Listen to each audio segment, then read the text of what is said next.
This is the 911 Dakar and this is the Huracán Sterrato. Which one is your pick? The 911 Dakar, limited to 2,500 units, evokes the first overall victory by Porsche in 1984, the Paris-Dakar Rally, which was simultaneously the birth of all-wheel drive for the Porsche 911. This is why the new 911 Dakar is also offered with an optional rally design package. The Dakar is closely related to the all-wheel drive 911 GTS. It will come with the 3-liter twin-turbo 6-cylinder with 473 horsepower, 420 pound-feet of torque, the 8-speed PDK transmission, a top speed limited by the all-terrain tires to 149 miles per hour, and 0-62 covered in 3.5 seconds, nearly matching the GT3. The carb weight will be of 1,338 pounds, contained through the removal of the rear seats, fitment of sleeper window glass, and a lightweight battery. Obviously, it will be all-wheel drive and with a starting price of $222,000 US, $5,000 US more than a 911 Turbo S. Oh, and the rally design pack adds more than $20,000 US to the final bill. 911 Dakar has undergone a lengthy development process, having made its debut in prototype form at the Nürburgring more than 2 years ago. Dakar sits 50mm higher off the ground than a 911 Carrera S and can be raised another 30mm of command. This gives you about 205mm of total ground clearance, which is 5mm less than a standard Porsche Cayenne. Porsche says the suspension is not designed merely for driving over obstacles at low speed, but can be used at speeds of up to 106 miles per hour for ambitious off-road adventures. The car is fitted with the rear steering, the GT3's dynamic engine mounts, and active roll control. You can add a roof rack with Porsche-branded jerry cans, water bottles, folding showels, and traction boards. The roof rack also comes with built-in fog lights, a 12V power supply, and a roof tent. Then there is the Huracán Sterrato, the first Lamborghini all-terrain supercar.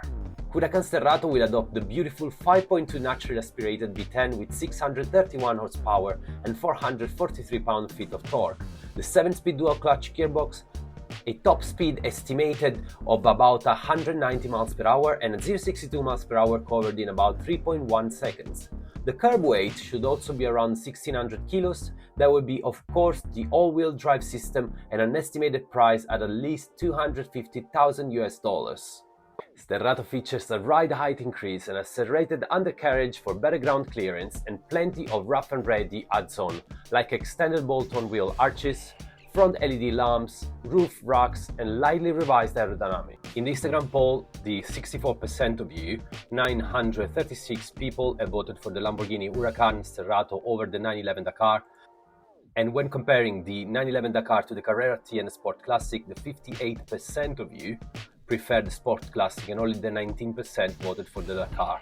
Let's have a look at some of your comments. So Joel says 911 Dakar, Porsche's off-road experience and knows how to turn a 911 into a rally monster. I agree with that. Thanks Joel. Narcissist, definitely the 911. First Porsche, and Drew, hardest decision ever, with 4 likes. So shared by more people. Ryan says Dakar for me of these two, as Porsche has history in this space, but for real off-road performance I would have a Glickenhaus. Something like that. So now let's have a look at the specs sheet from Instagram.